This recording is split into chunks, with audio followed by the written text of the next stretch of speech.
Before we start, I need to say something. This episode is different from every other episode we've done. We've covered empires that lasted centuries, built incredible things, and left complex legacies, good and bad. Today we're covering a regime that lasted only 12 years, from 1933 to 1945, but caused more destruction, death, and suffering than almost anything in human history.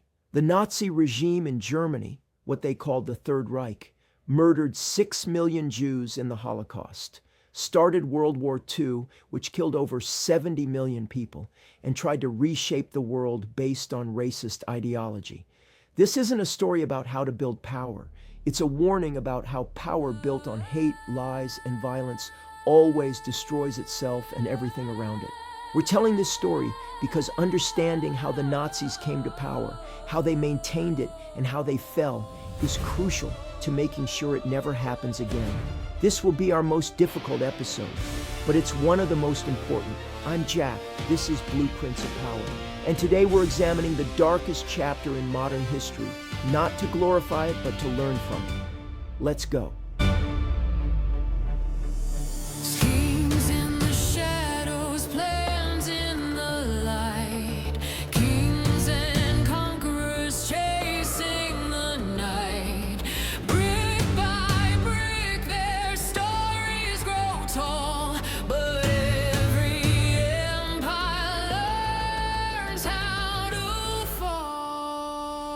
What's up, everyone? Welcome back to Blueprints of Power. I'm Jack. I'm Lily. And I'm Charlie. Today's episode is going to be heavy. We're covering Nazi Germany and the Third Reich. And I want to be clear from the start, this is not like our other episodes. We're not looking for lessons on how to build power in the usual sense. The Nazi regime was built on genocide, racism, and totalitarianism. There's nothing admirable about it. So why cover it? Because understanding how the Nazis came to power, how they maintained control, and how their system ultimately collapsed is essential. This is history we can't ignore. If we don't understand how it happened, we can't prevent it from happening again. Exactly. And there are warning signs we need to recognize: how democracies can fail, how propaganda works, how ordinary people can be complicit in terrible things, and how systems built on hate always self-destruct. So today, we're covering three things: how the Nazis rose to power in Germany in the 1920s and 30s, how they maintained their totalitarian control from 1933 to 1945, and how their regime collapsed in World War II. And we should warn people, and this episode will discuss the Holocaust, genocide, and war. It's disturbing material, but it's real history that happened less than 80 years ago. Some of our listeners might have grandparents or great-grandparents who lived through this. It's living memory. So we're going to approach this seriously and respectfully. No jokes, no casual banter, just the facts and the lessons we must learn. All right, let's do this. Let's start with Germany after World War I, because that's where this story begins. To understand how the Nazis came to power, we have to understand Germany in the 1920s and early 1930s, and it starts with World War I, which ended in 1918 with Germany's defeat. What was Germany like after the war? Devastated. Germany lost about 2 million soldiers in World War I. The economy was ruined, and in 1919, Germany was forced to sign the Treaty of Versailles, which many Germans saw as humiliating. What did the treaty do? It forced Germany to accept full blame for the war, pay massive reparations, billions of dollars in today's money, give up territory, and severely limit their military. Germany lost about 13% of its territory and all its colonies. So Germans felt humiliated.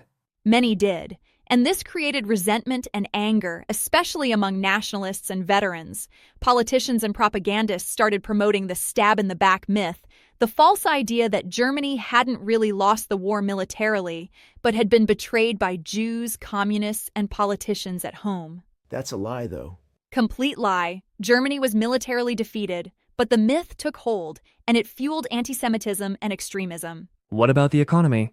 In the early 1920s, Germany experienced hyperinflation. The currency became worthless. People needed wheelbarrows of money to buy bread. Life savings evaporated overnight. The middle class was destroyed. That sounds like chaos. It was. But by the mid-1920s, things stabilized somewhat. Germany adopted a new currency, got loans from the United States, and the economy recovered. This was called the Golden Twenties, a period of relative prosperity and cultural flourishing. Berlin became a center of art, music, film, and science. So things got better? For a few years. But then came the Great Depression. In 1929, the U.S. stock market crashed, triggering a global economic crisis. Germany was hit hard. By 1932, unemployment in Germany reached 30%. 6 million people without jobs. So people are desperate again. Desperate, angry, and looking for someone to blame. And into this chaos steps Adolf Hitler and the Nazi Party. Who was Hitler? Hitler was an Austrian-born failed artist and World War I veteran. After the war, he joined a small extremist political group in Munich that became the Nazi Party, the National Socialist German Workers' Party. What did they believe? The Nazis promoted extreme nationalism, militarism, and most importantly, virulent anti-Semitism. Hitler believed in a conspiracy theory that Jews were responsible for Germany's problems. He also promoted the racist idea of Aryan racial superiority, that Germans were a master race destined to dominate others. So it's built on racism and conspiracy theories from the start. From the very start. And Hitler was a powerful public speaker. He held rallies where he gave emotional speeches blaming Jews, communists, and the Versailles Treaty for Germany's problems. He promised to make Germany great again, restore national pride, and create jobs. People believed him? Many did, especially as conditions worsened. In the 1928 election, the Nazis got only 2.6% of the vote. But by July 1932, amid the Depression, they got 37.3%, becoming the largest party in the German parliament, the Reichstag. How did they grow so fast? Several factors: economic desperation, effective propaganda, paramilitary street violence by Nazi stormtroopers who intimidated opponents, and importantly, support from conservative elites, businessmen, military leaders, and politicians, who thought they could control Hitler and use him to prevent a communist revolution. They thought they could control him? That was their fatal mistake. On January 30th, 1933, conservative politicians convinced President Paul von Hindenburg to appoint Hitler as chancellor, the head of government. They thought Hitler would be a puppet they could manipulate. But that's not what happened. Not at all. Within months, Hitler destroyed German democracy and established a totalitarian dictatorship. How did he do that so fast? First, in February 1933, the Reichstag building burned down. The Nazis blamed communists, though historians suspect the Nazis might have set the fire themselves. Hitler used the fire as an excuse to pass the Reichstag fire decree, which suspended civil liberties. So he used a crisis to grab power? Classic authoritarian tactic. Then, in March 1933, the Nazis passed the Enabling Act, which gave Hitler the power to make laws without parliament. This was the end of democracy. Did people oppose this? Some did, but the Nazis used violence and intimidation. They opened the first concentration camp at Dachau in March 1933 to imprison political opponents: communists, social democrats, union leaders. Already starting concentration camps? Immediately, and within months, all other political parties were banned. Trade unions were dissolved, the press was censored, Germany became a one-party state. How did the German people react? It's complicated. Some opposed it but were silenced. Some supported Hitler enthusiastically. Many went along either out of fear, opportunism, or genuine belief. And the Nazis did deliver on some promises. Unemployment dropped as they launched massive public works projects and rearmed the military, violating the Versailles Treaty. So the economy improved? Temporarily, yes. But it was built on unsustainable deficit spending and preparation for war. And alongside economic recovery came increasing persecution. In 1935, the Nuremberg Laws stripped Jews of citizenship and banned marriage between Jews and non-Jews. In 1938, on Kristallnacht, the Night of Broken Glass, Nazis organized pogroms across Germany. Jewish homes, businesses, and synagogues were destroyed. 91 Jews were murdered, and 30,000 were arrested and sent to concentration camps. And the world just watched? Many countries protested but did nothing substantive. And in 1939, Hitler invaded Poland, starting World War II. That's when the Nazi regime fully revealed its evil. We're going to take a brief pause here. I know this is heavy material. If you need to stop and take a break, that's completely okay. This history is difficult, but it's important. If you're finding value in blueprints of power and our approach to history, including the hard parts, please share this episode with educators, parents, or anyone who values learning from the past. And if this episode is bringing up difficult emotions, that's normal. Consider talking to someone you trust about what you're feeling. We'll be right back to continue this story, not because it's easy, but because it's necessary. Let's go. Okay, so by 1939, the Nazis control Germany and have started World War II. How do they maintain their totalitarian system? The Nazi regime used a combination of propaganda, surveillance, violence, and ideological indoctrination. Let me break down their methods, not as a recipe for power, but as warning signs of totalitarianism. This feels different from other episodes. It is different. These aren't ingredients for legitimate power. They're tools of oppression. Understood. Go ahead. First, propaganda and control of information. Joseph Goebbels, the Nazi minister of propaganda, controlled all media, newspapers, radio, film. They spread Nazi ideology constantly, glorifying Hitler and demonizing Jews and other enemies. Could people get other information? Not easily. Listening to foreign radio was illegal. Books that contradicted Nazi ideology were burned. In 1933, the Nazis held massive book burnings, destroying works by Jewish authors, communists, and others. They burned books? Publicly. And they controlled education. Schools taught Nazi racial ideology. Children joined Hitler Youth and the League of German Girls, where they were indoctrinated from a young age. So they're brainwashing kids? Indoctrinating them with Nazi beliefs? Yes. And second, surveillance and terror.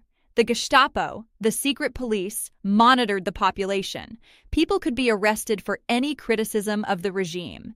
Neighbors were encouraged to inform on each other. So people couldn't trust anyone? Exactly. Fear kept people compliant.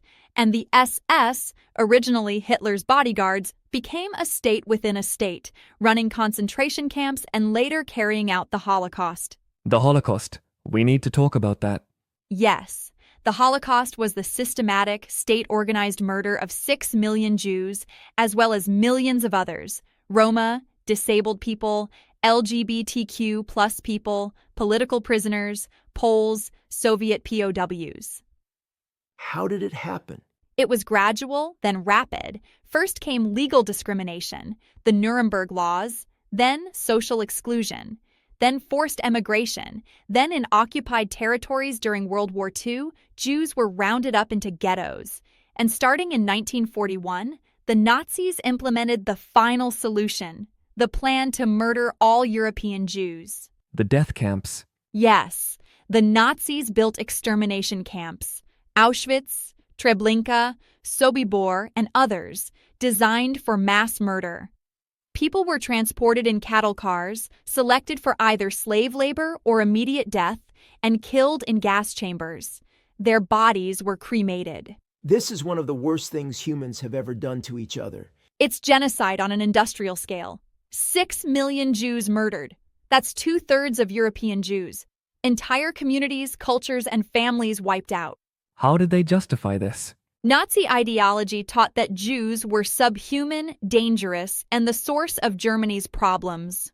Propaganda dehumanized Jews constantly, and the regime created a system where many people participated: soldiers, bureaucrats, railroad workers, camp guards, allowing individuals to feel they were just following orders. But they had a choice. They always had a choice: Some Germans and people in occupied countries did resist. They hid Jews, sabotaged Nazi operations, or refused to participate. But many chose complicity, and that's part of the lesson.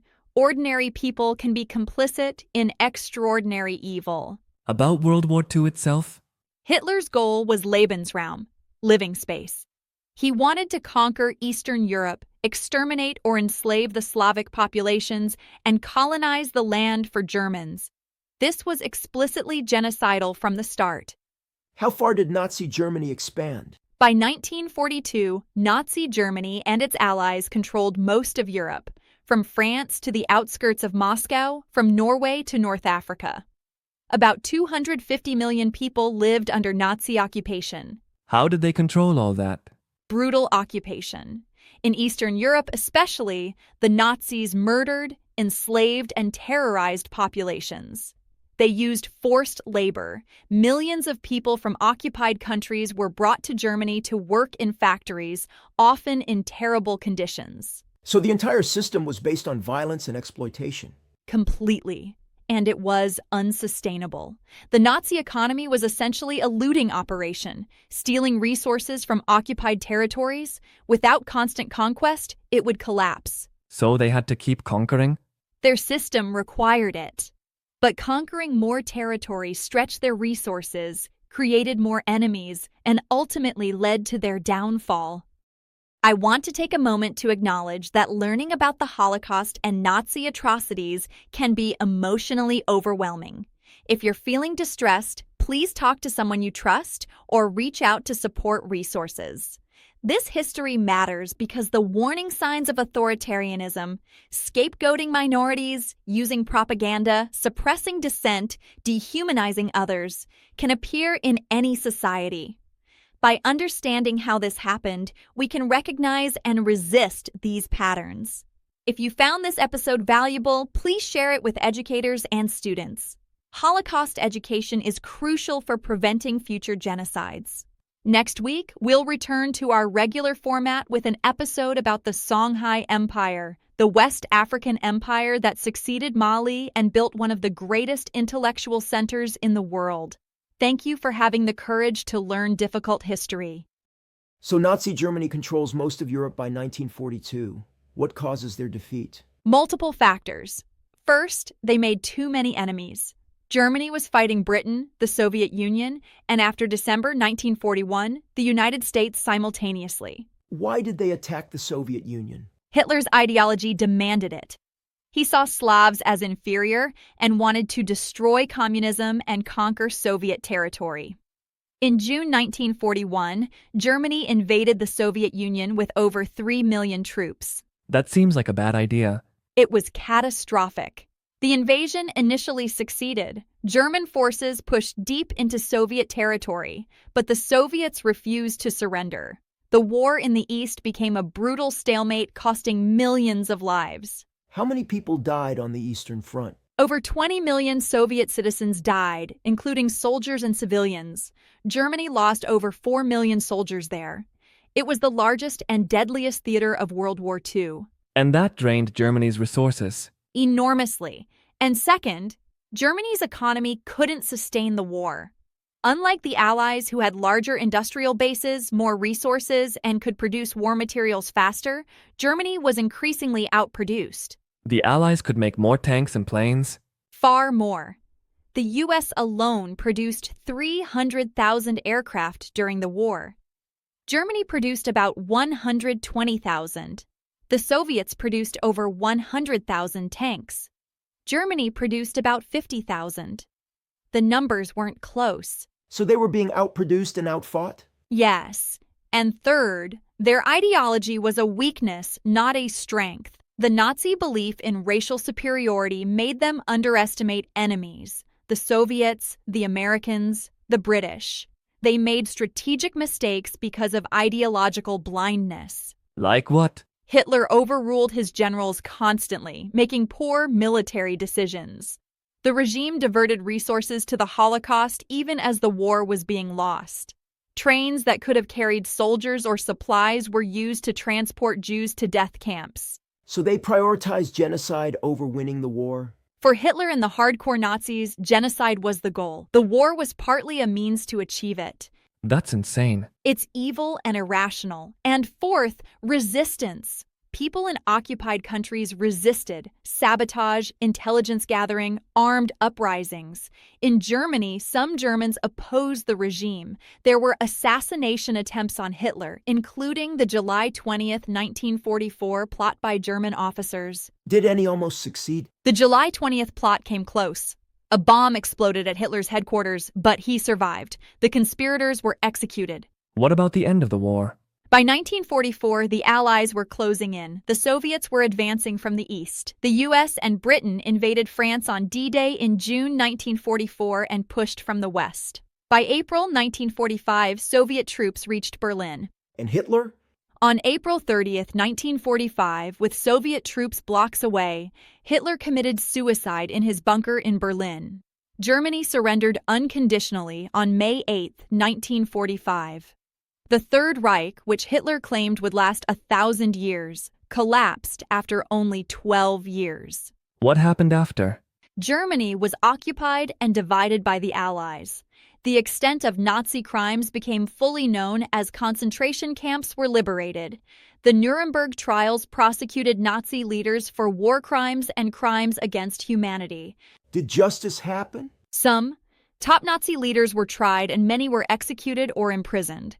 But many lower-level perpetrators escaped justice, and some were even recruited by Western powers during the Cold War. What's the overall death toll? World War II caused about 70 to 85 million deaths, about 3% of the world's population. The Holocaust killed 6 million Jews. Millions more died from Nazi persecution, forced labor, and genocide. The Soviet Union alone lost about 27 million people. That's almost incomprehensible. It's the deadliest conflict in human history, and it was preventable. If people had taken Hitler seriously earlier, if democracies had been defended, if people had resisted complicity. All right, this has been our most difficult episode. Let's talk about lessons and the warnings we must take from this history. Charlie, what's yours? Here it is. Democracies can fail if people don't protect them. The Weimar Republic in Germany was a democracy, but economic crisis, political polarization, and complacency allowed extremists to take power. The lesson? Democracy isn't automatic. It requires active participation, vigilance, and people willing to defend it even when times are hard. We can't assume democracy will just survive. We have to protect it. Democracy requires defenders, not just voters. Exactly. Minds about the danger of scapegoating and dehumanization. The Nazis didn't start with death camps. They started with propaganda that blamed Jews for Germany's problems, that called them subhuman, that made people see them as the enemy. The lesson? When leaders scapegoat minorities, when propaganda dehumanizes groups, when people are blamed for complex problems, those are warning signs. We must resist dehumanization always, because that's where genocide begins. Dehumanization is the first step toward atrocity. Always. Both of those are crucial. Mine's about complicity and courage. The Holocaust happened because thousands of people participated. Soldiers, bureaucrats, civilians, and millions more stood by. Some claimed they didn't know. Some said they were just following orders. But some people did resist, did hide Jews, did refuse to participate. The lesson? We always have a choice. When injustice happens, we can be complicit, we can be bystanders, or we can resist. History judges us by what we choose, and silence is a choice. Evil succeeds when good people do nothing. Exactly. Those are the lessons. Remember them. This was heavy. It had to be. Some history is heavy, but it's history we can't ignore or forget. As the Holocaust survivors say, never forget. Never again. Never again. All right, next week we're returning to a very different kind of empire, the Songhai Empire in West Africa. It succeeded Mali, controlled the trans-Saharan trade, and supported centers of learning in Timbuktu. It's a story of achievement and culture. I'm ready for a different tone. Same. But I'm glad we did this episode. Me too. It's necessary. All right, that's it for today. Thank you for having the courage to learn difficult history with us on Blueprints of Power. I'm Lily. I'm Charlie. And I'm Jack, and we'll see you next time. Peace out.